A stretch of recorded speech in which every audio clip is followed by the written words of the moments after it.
So imagine that somebody falls deep into a pit. The first step is you call him, "Hey, Yankee, you okay?" And he screams out, "I'm okay. Okay, don't worry, we're coming to get you." At least you know he's healthy. He knows what's going on. Imagine you call down, "Hey, Yankee." Silent. No answer. It's a sign that the fall was really bad. Maybe he doesn't know what's going on, or maybe he's hurt, maybe he's dead. Silence. That would be really bad. But you know what? There's a third situation that's even worse. You scream down, "Hey, Yankee, how you doing down there?" The guy screams up, "I'm great." "No, Yankee, we're going to come and get you." "Me? Come down here with me. This is great. In the sewer, in the pit, with the worms and the bugs. This is great." You think it can't happen? About 15 years ago, I had Home Sweet Home, and I met a boy. Somebody said, "You should meet him." He was living somewhere on a bench somewhere, and they convinced him to come to me. And he didn't really know what it was, but I showed him the house. I showed him, "Look, we have a house. We'll take care of you. You'll get a job. We can make you successful." And I'm talking to this kid, mamash, a sweet kid. He grew up just in a family just like mine. And he was like head to toe in jeans and angry and smelled and disgusting. What happened to this kid? And after like 15 minutes, he says, "Hey, you think that I need your help? I don't need help. I could sleep anywhere I want. I could eat anything I want. I could do anything I want. I don't need your rules. I don't need your help. I don't need your food. I don't need your job. I have the life." He felt so bad that he thought that he has the life and that I'm crazy. Somehow, in many ways, sometimes we end up in the same place. That we're crazy. That we're asking for our creature comforts and success within the galus, and we forget to ask Hashem, please take us out of galus. But 3 times a day, we say, "V'liyushalayim ircha barachmim tashuv." We ask Hashem, please. It's true, I want Atachaynu Lodin Das and Ashivenu. These are all the temporary things. Lachlanu, Re'enu V'anyenu, Rifa'enu, Baruch Aleinu. But really, Hashem, I have to get to the point that V'liyushalayim ircha barachmim tashuv.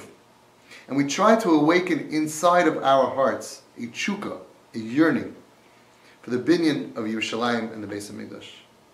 And especially when it comes to Musaf and the Shalosh Regalim, if you learn the Musaf and Shalosh Regalim, the whole inside, the whole words is just, it's complete moving, very, very moving, of a shtoikikus, tremendous yearning for the binyan Beis Hamikdash. Avinu Malkeinu, Galei Kavoin Malchus Chaleinu Mehera. Reveal the covet of your Malchus on us. Melech Rachman, Rachem Aleinu, Shuva Aleinu.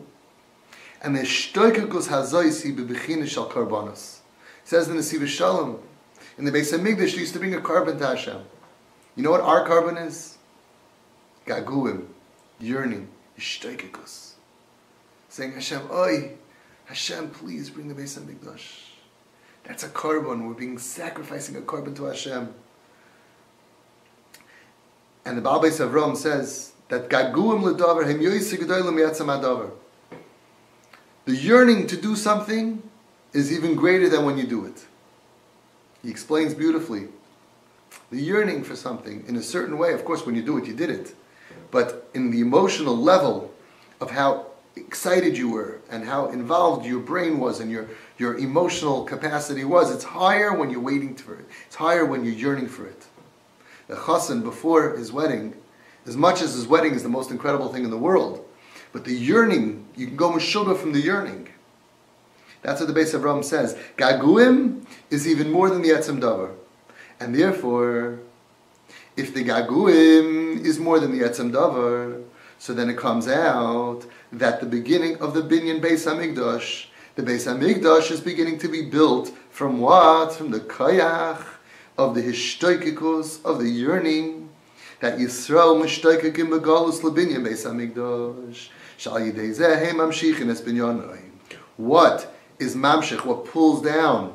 That one day we're going to have a building of the Beis Hamikdash. It's our yearning, our desire, our collective desire, our moaning and our groaning that we are not mashlim, we are not at peace without it, and our begging and yearning and waiting is shtoikikus. Hashem, please build the Beis Hamikdash. that is actually building the bricks.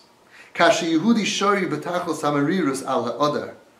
Tachos Hamarirus al Heder Oyer L'kusay. Kasha Yehudi Shori B'tachos